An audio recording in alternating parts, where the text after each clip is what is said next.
Hey guys, welcome back. So today we're going to be talking about a handful of plants that you can add to your collection to bring some variegation and some color in on a budget. The first plant that I want to start with is going to be a variegated peace lily.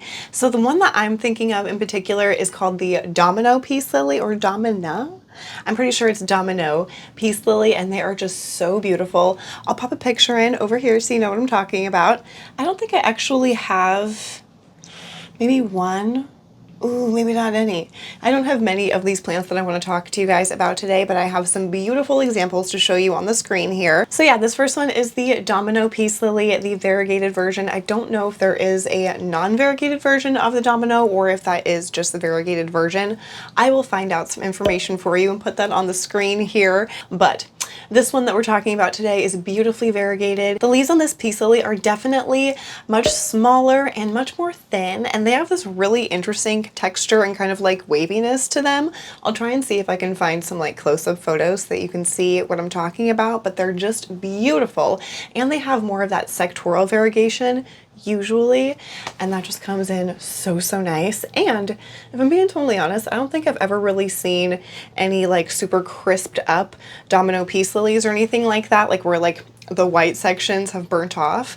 They always seem to stay around for quite a while, even in the plants that I've seen at stores for like quite some time. They always look really good. So I feel like you might have a really good luck or really good chance. There we go. I feel like you might have a really good chance at being able to keep this plant and this variegation on here looking really good long term. So this is a great option. And peace lilies are known for being very tolerant of lower light as well. Not no light. That's not to say not no light. Remember that. Plants always need some sort of light coming in. So even if that's just from a small lamp or something that you can set by it, even that will suffice. So definitely make sure that your plants have some sort of light source, but the peace lily is a great option if you don't have much and you want some beauty in your home in the form of a plant, of course. And you can always find this plant for a really good price. I'm not going to say always, but almost always you can find this plant at a really good price. So if you're not seeing one right away, I would definitely shop around to see what you can find, because I've always found these variegated peace lilies for like under $20 for a really good sized plant, like a 6 inches or 8 inches. So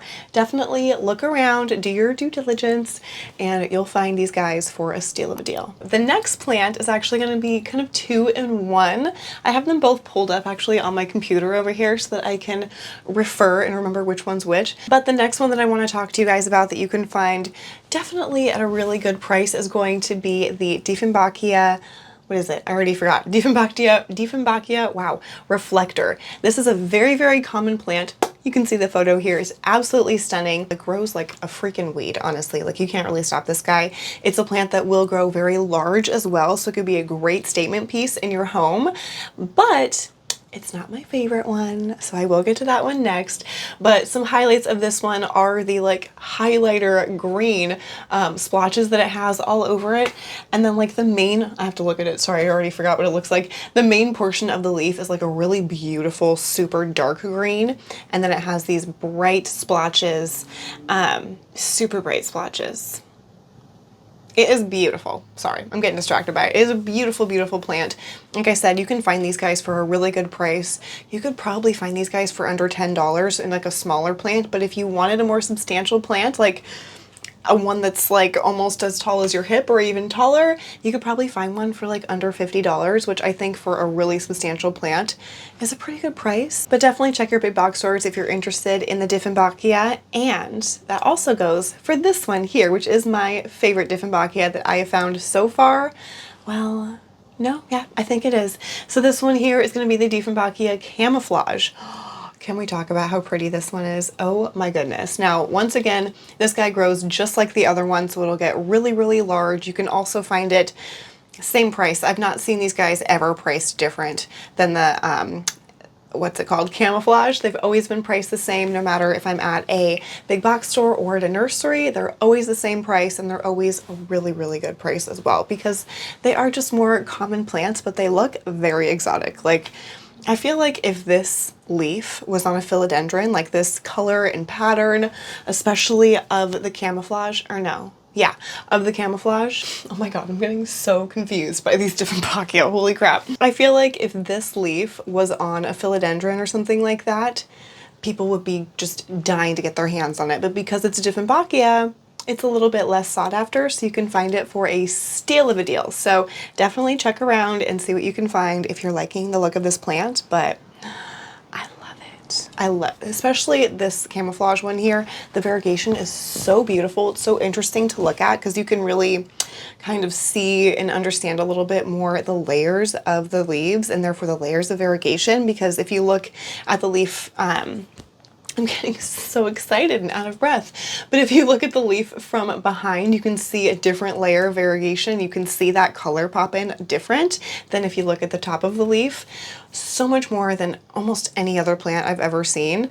So you can really kind of appreciate just the whole form of the leaf, I guess. I don't know. It's beautiful. Check these out. If you like the look of them, I think these should be way more popular. I don't know.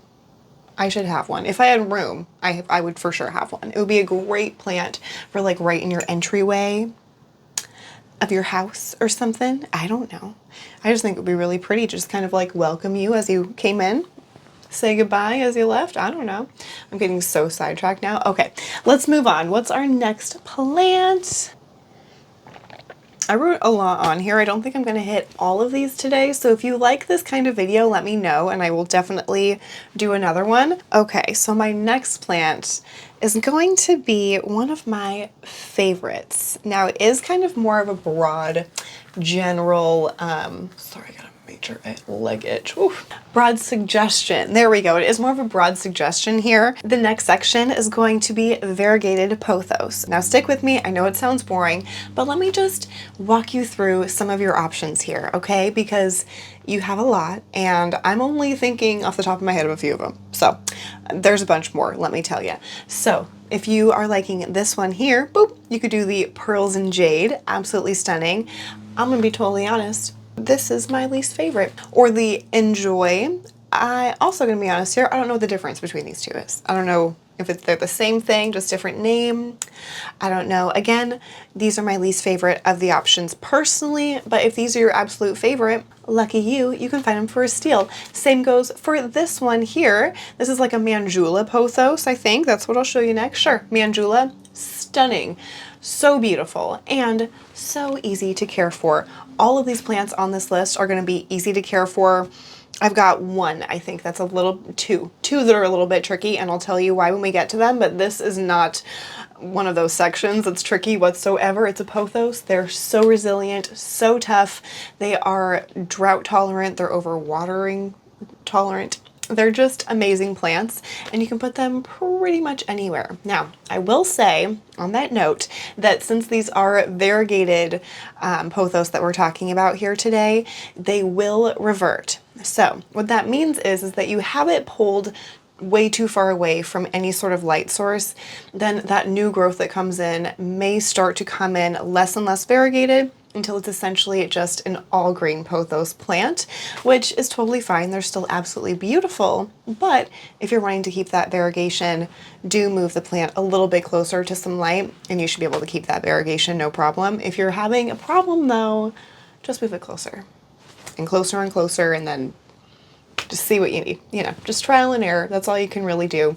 If you're not liking the more green growth that does come in, if you're having that issue, just chop it off, put it closer, and then see what the new growth looks like. It might be a little bit less green. It's all trial and error, like I said, so don't be afraid to just move stuff around, chop stuff up, see what you need to do. Another pothos variety you may like is the Marble Queen. I think this one might be my favorite. Now, I think the Marble Queen is one of those pothos that has a ton of different names they could go under.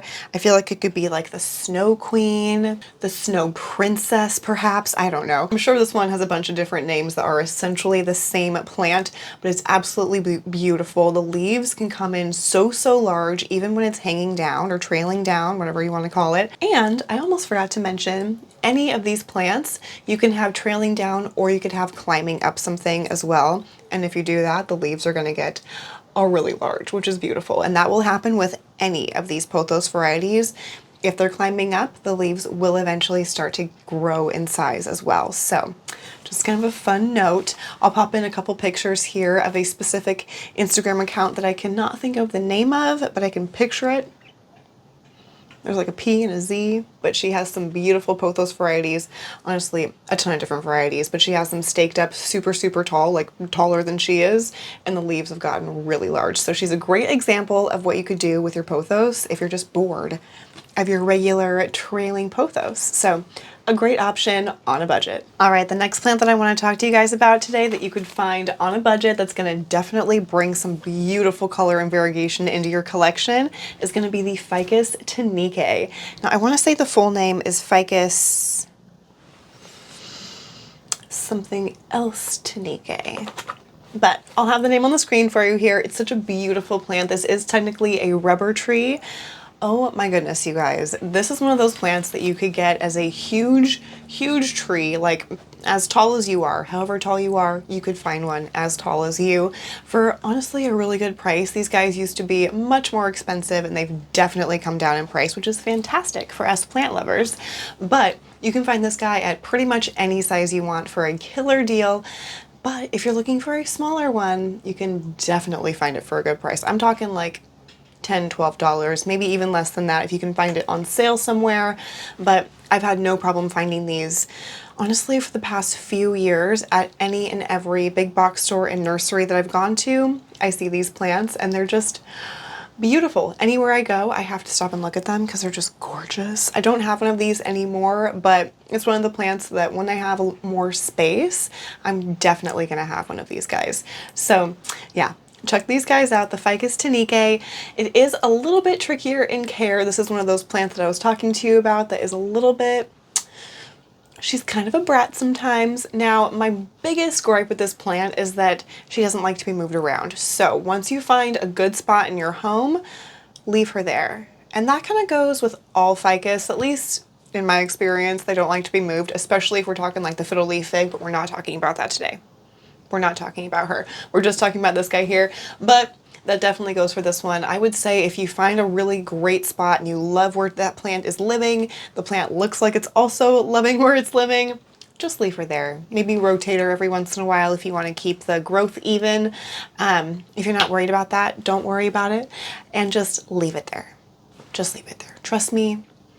I don't know, maybe move it if you want to, of course, but I have just had a really hard time with the ficus, any sort of ficus, that if I move it, honestly, even like 3 feet over or something, I have a lot of leaf drop. So that's just my warning to you guys about this plant. Other than that, I would say it's very, very easy care. Another one that's super drought tolerant.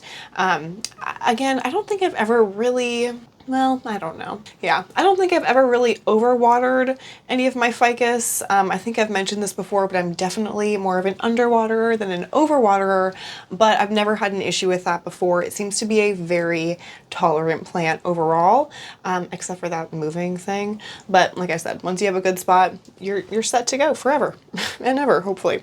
But yeah, it's a fabulous plant. You can find it at a great price, and again, a beautiful statement plant. And it grows pretty fast too. I would say for this plant, if you have a grow tent or something like that where you can have it in really high humidity, really high light, it's gonna grow really, really tall in no time. I'm talking like 6 months or less. You'll have a small, you know, plant that's about yay high, and then you have a plant that's about knee high, which is like 5'8" or so. You'll have a really, really tall plant in no time.